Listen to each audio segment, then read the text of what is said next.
And we're back with the Eldridge Thrash Havel Show.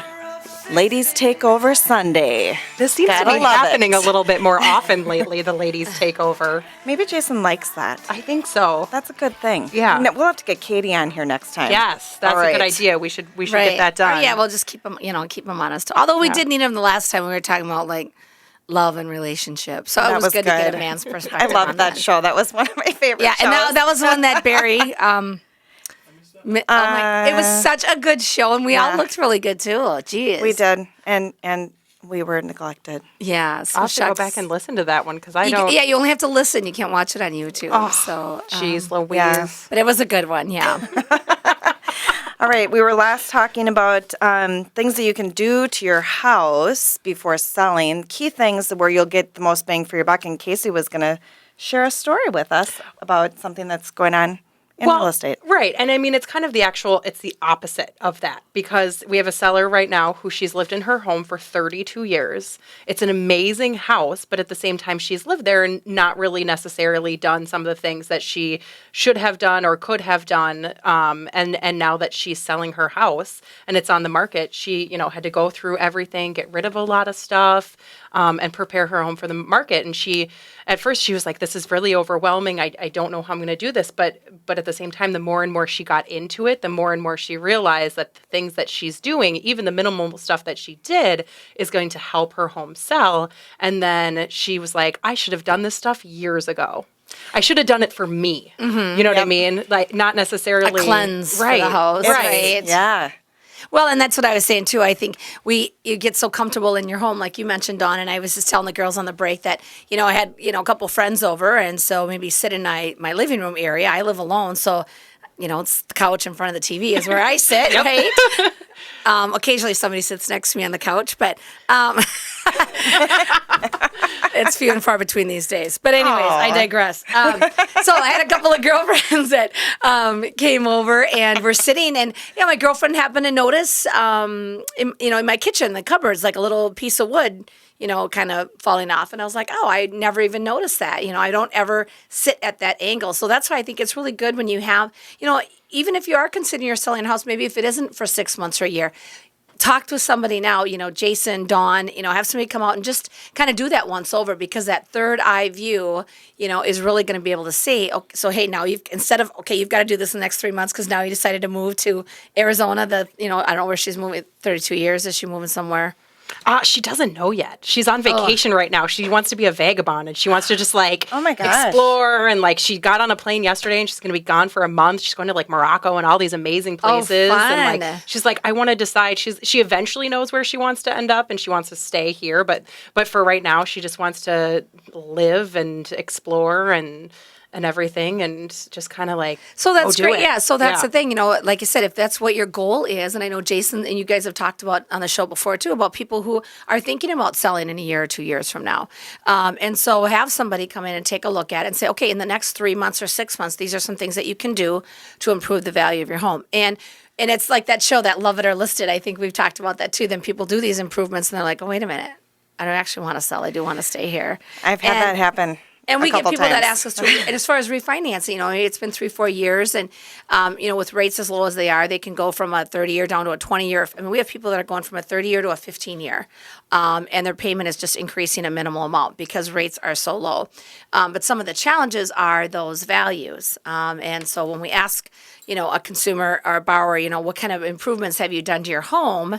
And maybe can talk about that. What are some things that really do, as far as a refinance, if they're not going to sell their home, you're going to have a little bit of market, growth or whatever. But I think for the most part, painting, those kind of things aren't really going to add a significant value. It's really what is the condition of your roof or the windows or the driveway, the mechanics, things like that.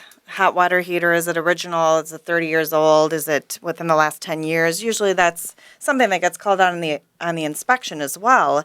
If your water heater is more than 10 years old or your furnace is older, those things come up on inspection all the time. Also older roofs, grading on the house, that comes up. So, our job as agents is when we're working with sellers is to prepare you to control as much of the transaction as you can and to help keep it as smooth as possible. So us pointing out things that are going to come up on an inspection that you can head off at the pass, your transaction is going to be a lot more successful That's and what I would smoother. say. I would think like, well, geez, why do I want to put all this money in my house that I'm selling? Yep. Forget it. I'm not going to buy it. I'm not going to re-roof the house. So why would I want to do that? Buyers will ask for it from the inspection. The buyers are going to ask for it. It's what we're seeing right now. It's what buyers want. Buyers want and are looking for that house that they can move into, especially if they have an FHA loan, even a conventional loan. They're looking at, but it's specifically with the FHA guidelines and all of that sort of thing, that they're wanting to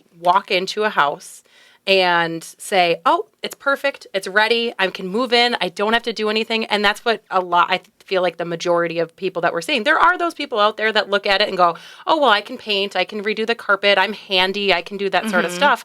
But, and this speaks for, even though I'm on the older side of the millennials, my generation, is that I hear so many people that are my age, a little bit younger, they're like, oh, even moving into a rental, they're like, I want it to be perfect. I want the granite countertops and I want the stainless steel appliances and this is what I want. Yep. And you think about it and you go, that sounds great, that sounds nice. But at the same time, what you want to think about is your furnace, is your water heater, is the roof, are these going to be big ticket items that you need Windows to have too. functioning, Yep. right? Windows, things Yep. that need to be functioning for the house to Carpet. live in. Well, and on average, there's too, other things you can that's what we change. talk about with our buyers. When, people talk about, well, I can afford this or that. Well, that's why there's lending guidelines as far as debt ratios and income ratios, because we don't want, as a lender, we don't want you maxed out. And my team, we do advise people that there are things that are going to come up, especially with a first-time home buyer. There's things that they're so used to when they're renting that, the garbage disposal breaks, ring, ring, ring, maintenance, and you might garbage disposal fix. Well, when you own a home, it's ring, ring yourself. You're doing your maintenance. So, Well, and a lot of buyers that I work with, I recommend that they ask for a home warranty from the seller. So the home warranty covers mechanics and appliances for a year going forward. Now, as agents, we don't get kickbacks on home warranties. So you could buy any home warranty as long as you've read about it and can figure out what's covered. But if the fridge goes out, it's a $100 deductible. They come out and fix it. Well, you It's can even really buy nice. a home warranty on an existing home. Yes, exactly. I've done too. it. Yeah. Exactly. right. Well, and that's why I think, like you said, it's so important because, as much as we like the cosmetics, a little paint and some floor coverings or placemats over a not so nice table or rug over a stain Right. on the carpet, could really make a difference. But you're right. And I think too, as a single female, homeowner, my gosh, I would want the furnace working, the heater, all that kind of mechanic stuff is so important. So yeah, I think that's good information for sellers. Obviously, aesthetically, you want the house to look nice. Yes. But again, take a walk while it's still nice outside. Take a walk around the outside. I just Yep. had my house pressure washed. Amazing. Isn't it nice? Wow. Yep. Wow. Huge difference. Wow. Yep. Because one day I was sitting in my patio. I'm like, oh, those geese decided to take a bathroom or go to the bathroom right on the side of my house. I'm like, this is gross. This is so gross. Is your house at a slant? Don't ask me how. It's the whole side of the house and windows. And I live in a town. I'm like, Did you throw it? I don't have hands. trust me, I don't know. The flyby That was and the children the wind that threw and the geese stuff at your house. I'm just well, kidding. it was, they must have had a really bad lunch because it was all over the side of my house. I'm like, this is so gross. Yeah. And I had no way. Again, I don't have a pressure washer or broom. I'm like, how do you clean this stuff up? Yep. So Windex. association. Well, I couldn't get up there, a ladder or anything. It's, I don't know how many feet high, Yeah. side of my house. I live in an end unit townhome. But wow, so the pressure washer. But so when I saw that, then again, I noticed, I'm like, okay, there's cobwebs under the, what do you call that triangle thing? The soffit face. I don't know. I should know. What do you call The that gable? part? Like outside your house? Yeah. Yeah. The gable. What is it? The gable. Okay. Yeah, there's like cobwebs and stuff like that. But so anyways, the pressure You're washer. testing my real estate knowledge here. I'm like, am I right on that? Yeah. So pressure washing, I would encourage if you're looking to sell your home, get a pressure Yes. washer. Because Exterior is the first thing. Wow. that we'll Well, see. you're right. You know, it's curb appeal. Yes. We have people, some, you know what I mean? As people in real estate, and I can't say as realtors because I'm not a realtor, Dawn and Jason, as realtors, and, you know, we can provide this information. But if you decide not to do something, or as a seller, you decide that that's not something you want to take on, you know, curb appeal is a big thing. And when somebody drives up to your house, we get feedback that says sometimes, oh, we drove up to the house, it wasn't for them, so we decided to move on. That's why we didn't come inside. Yep.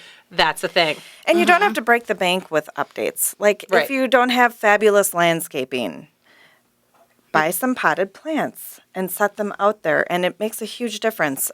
You know, Rent a pressure washer. Yeah, and get do rid of the updates goose appropriate droppings. to the price range. You know, don't over improve. That's why talking with an agent's important, because we can help stop you from over improving. Give you a realistic number that it might cost, and also know what your house is worth so you can do the appropriate updates to the house before you put it on the Well, market. and I think the curb appeal is so huge. I mean, just thinking, like I said, for the side of my house, I don't know how long that goose poop was there, because I come into my house, I go in through my garage, and I go. I don't always sit. I mean, I'm a busy person. I'm not home a lot on the weekends, so I'm not always sitting outside my patio.